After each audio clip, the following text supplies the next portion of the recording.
came across an incredibly creepy family a while back. In around 2018 or 2019, I, 25 female at the time, I was 18 or 19, was living in Nebraska, where I grew up. I lived in the largest city in Nebraska, but it was still essentially surrounded by corn and wheat fields. The city was expanding, so rich folks started building huge houses with giant properties on the edge of town as things proceeded to grow. All of that being said, I had a good friend whose parents' house was one of those big ones right on the blurring line between the fields and the city. My friends and I were constantly hanging out at his place because it was fun. They had tons of property to ride 4x4s on, a hot tub, a huge living room for us to watch sports and have reality TV binge sessions, etc. Plus, his parents were super cool and we could drink out there as long as we stayed at the house. It was tons of fun, even though I am quite scared of the dark, so I would just not go outside after a certain time, because there was little lighting and the nearest neighbour was about a mile away. I always felt a weird energy driving to from his place if it was late at night, but never had anything happen until one night. The drive out there was a long, winding two-way road that had thick trees on both sides, and you pass one of the city's largest cemeteries on the way. Barely any lighting, of course, besides the street lamps every once in a while, and very little traffic. It's all inherently a bit creepy, and I'll admit to having sped through this section of road many times to get through it as quickly as possible. This specific night was perfect spring weather, so I was driving with my windows down listening to music, and it was around 10 p.m. I was coming around one of the curves in the road when I had to essentially slam my brakes on. Right in front of me in the middle of the road, maybe 50 yards away, was what looked like a family. Again, picture a completely pitch-black road with thick forest on both sides and only my headlights to show what's in front of me. This was a family of 3 or 4. A tall, slim woman, an average height-weight man. The child short hair but couldn't tell the gender based on the clothing and couldn't see their face, maybe around 8 years old. And the mother was pushing a freaking asterisk stroller asterisk. Their clothes looked normal, not tattered but not nice. They also were not carrying any kind of light source, meaning before I arrived behind them in my car, they had been walking in the pitch black. They were all facing away from me, walking completely silent in the middle of the street the same direction I was heading. I had turned my music down to hear if they were speaking, had music playing, etc. They didn't. The hairs on my arms immediately stood up. I came to a stop in the road behind them, obviously, and just sat there for a moment to let them move. They seemed to be completely unaffected by me, and didn't even turn their heads slightly, nor did they attempt to move out of my way. I literally thought I was going insane, or that I was dreaming. It was so surreal. Before I really had time to fully process and register what I was seeing and how truly strange it was, they all, at the same time, stopped walking and very slowly turned to face my car. This scared the absolute shit out of me. I honestly didn't even give myself enough time to look at their faces as they turned. I immediately threw my car in reverse and sent it backwards for probably a full 20 seconds before flipping a U-turn, nearly running myself off the road and booking it the other direction. The only thing I remember noticing is that the stroller looked to be completely empty. This was the part that sticks in my mind the most. I've never felt terror like that in my life. I checked my rearview mirror probably 1,000 times before getting to a main road and never saw a glimpse of them. In fact, I never saw a glimpse of them ever again.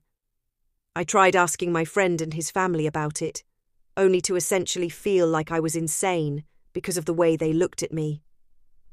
Every time I tell this story, I get one of 3 reactions. They immediately think I'm freaking cuckoo, think I'm lying, or have had something sort of similar happen to them.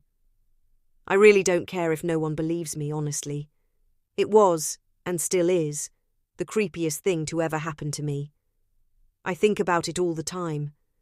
It was either some weird-ass family trying to scare the shit out of someone, a distraction for an attempted robbery, assault, etc., or it was something more sinister.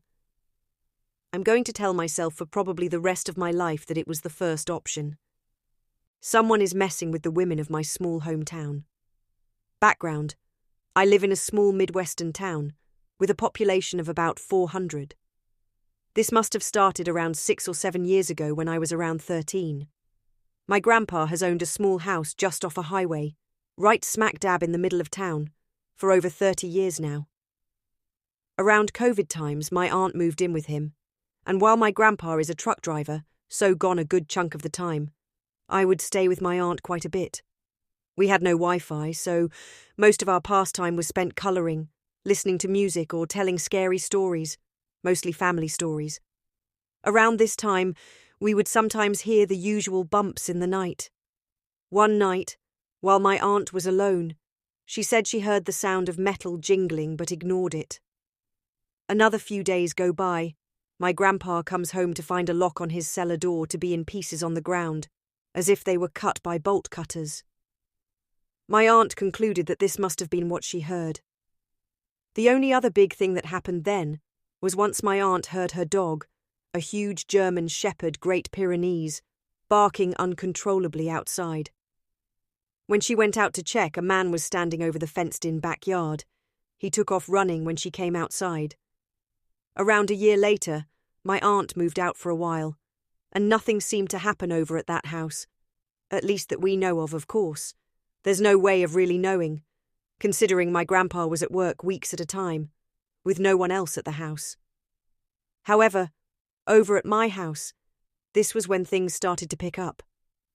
My parents worked nights, leaving me and my 2 younger brothers alone. Their sleep schedule would impact ours a lot, leading us to stay up until early morning a lot. We would hear the occasional taps on windows and footsteps outside. Twice, things got really bad at my window specifically. Someone had slapped the window by my head while I was sleeping one night. Another time, while my parents were home, the sounds, lights of a camera were coming from right outside. My parents would either look themselves or call a male family member to come look around our house, and never saw anything. This all lasts until I'm about 16, and my aunt moves back in with my grandpa. Things are okay for about a year when everything starts back up again. Please note that my uncle moved into our town about a year before my aunt moved back in. Things ramp up by a lot. Once, about 2 summers ago when I was 17, I was half asleep in my room around 2 a.m. when someone started banging on the front door. I have never actually heard the police bang on a door, but it sounds just as it's shown in movies. My dog was going crazy, so I knew I wasn't the only one who heard it, but it was late enough for me to choose to ignore it and try to go back to sleep. But I couldn't, so I got up, and as I was about to step into our kitchen, it happened again. But I knew at this point that if it was the police or someone in need of help, they would say something. But it was dead silent, apart from the banging, the dog, and my heartbeat. I sat on the floor and called my stepdad, asking for advice when my brother lazily walked out of his room, asking what was going on. He took my dog and answered the door, to be faced with nothing, of course. This last summer, I got into the habit of sleeping on the couch when my parents were at work because my friend and I would camp out there.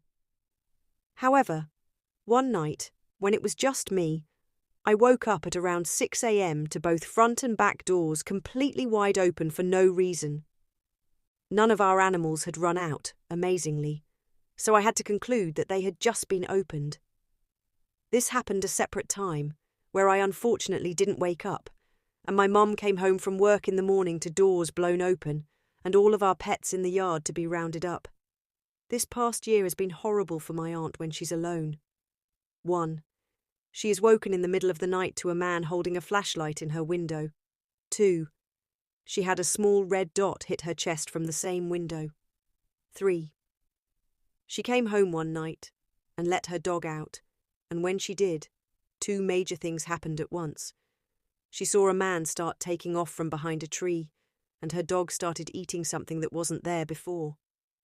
Her dog can be slightly aggressive when it comes to food, so although she tried to take it, she ended up swallowing it before she could.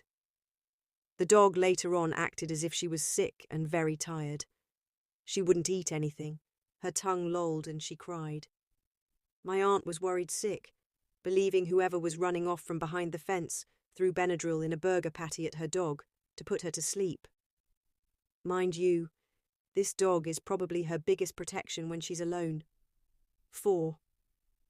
A car pulled into the driveway one night. My aunt heard metal jangling again, and then she heard banging coming from the basement door that connects to the house. Her dog barked at whoever was trying to get in the door, and soon after my aunt heard the car take off again. This time, she says the metal sounded like the cellar doors being thrown open. 5. Once she was painting her closet, she opened the back door to let the fumes out, in daylight. She never saw anything, but suddenly the dog bounced up and she could hear nails hitting the kitchen tiles as she ran towards the bedroom, then turned around and took off outside, growling and barking at something. 6. Many points in the backyard fence are leaning so far back that it appears someone is bending it back to crawl over it, right where the camera conveniently doesn't point, showing that whoever this is knows where the cameras are. Other than my aunt, my grandpa has stories of his own.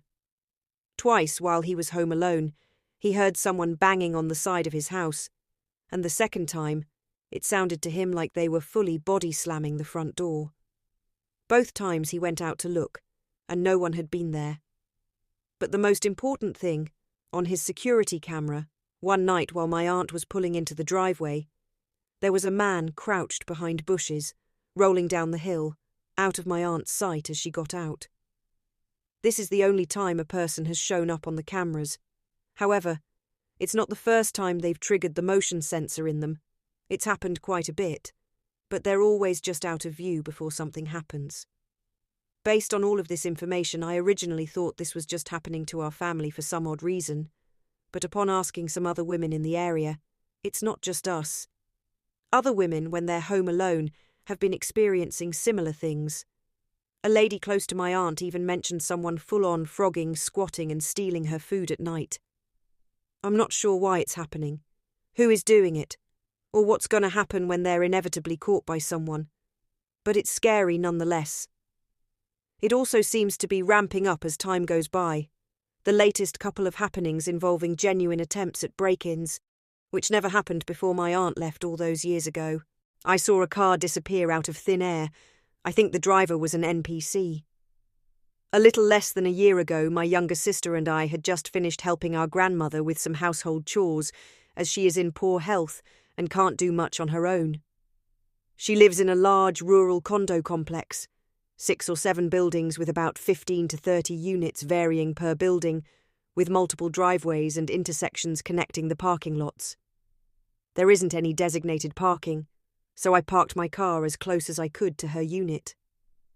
When my sister and I were about to get in my car, a vehicle pulled up and parked directly behind us so we couldn't leave, the passenger side door being just inches away from my bummer. I don't remember the exact make and model, but I do remember it was a grey SUV, late 2000s or early 2010s. A slightly overweight middle-aged blonde woman stepped out of the driver's side and briefly apologised to us for boxing us in, claiming she was just unloading her groceries and would only be a minute. She was clearly alone. It was broad daylight, and there were other people around at the time, so the last thing I expected was foul play. We said it was fine since we weren't in a hurry and got in my car. I started it since she said she wouldn't be long. No problem. There were a set of concrete stairs adjacent to the parking lot we were in that led to the nearest building, the one my grandma's unit is in. Just feet away from where we were parked, I thought she would go down them, but for some reason, she didn't. After she opened the hatch of her car and had a bag in each hand. We watched her slowly walk all the way across the parking lot to a totally different building, not even remotely close to where either of us were parked, heading inside one of the units on the complete opposite side of the parking lot. I didn't think much of it at first, but I brought it up to my sister that it was odd that this woman parked so far away from her destination. My sister mentioned that she could just be making a delivery for one of the residents, and not actually live there, being unfamiliar with the area. It was a valid point, But this woman was clearly walking a linear path to this far-off building and didn't appear to be looking around at the other units like she was searching for something as she walked. Not to mention, the parking lot was far enough away from most of the buildings where you couldn't see the numbers on the doors. To add one more layer of legitimacy to just how odd this was, there were notably plenty of vacant parking spots that were much closer to her destination. In fact, the whole lot had just happened to be about half empty at the time, and after bringing those points up to my sister, she shrugged it off and told me I was overthinking it. Granted, I wasn't about to believe that this woman was blocking us from leaving on purpose. Yet, but she did come back and make another few trips before she was finished, going back the same way she came multiple times. I was starting to get annoyed as we sat there for several minutes with her car still behind us. I'm not sure exactly how long it was, but it was long enough for me to shut my car back off. When I saw the woman finally come back for the last time and get in her car, I started mine up again, pulling out right behind her as soon as she moved. It seemed like my sister was right about her being there for a delivery, as she was heading for the exit the same way we were. Either that or she did live there and just had somewhere else to be after putting her groceries away. Anyway, that didn't matter, because what came after shocked me to my core. I had followed her through the parking lot and down a driveway that eventually leads to the main road. There are a ton of kids that live in the complex, so the residents are adamant about people driving slow in the area, plenty of speed bumps, and slow watch for children signs. That said, the woman in the SUV came to a stop sign and turned right, turning behind one of the buildings at the edge of the driveway just out of my line of sight. But when I came to the same stop sign and turned the same right, she was gone, not where she should have been. Her car was out of my line of sight for what should have been a couple seconds when she turned that right, but when I made the same right, it was nowhere to be seen. There are no other roadways this car could have taken at this point. This is just a straight part of the driveway that leads to the main road. It's also lined with several speed bumps. Even if the speed bumps weren't there, and this woman decided to floor it as soon as she made the turn, I would have had more than enough time to see her tail lights before she turned onto the main road. There is no logical explanation as to how this could have happened. I'm not a huge believer in the paranormal, but the complexity of this event made me even wonder if there was some inexplicable reason she parked behind me in the first place and kept my sister and I there for as long as she did. My head was racing the whole ride home, and I couldn't stop talking about the situation to my sister, who agreed it was weird, but clearly wasn't as spooked as I was. She's always been better at keeping her cool than me. But this was different. Did I see, or not see, something I should or shouldn't have? It still haunts me to this day. But perhaps what bothers me the most is that I still bring it up to my sister on occasion, and every time I do, she still has the same attitude as the day it happened, often brushing it off as just be our minds playing tricks on us. I don't know if she's in denial or just playing it cool for my sake, but I know what I saw.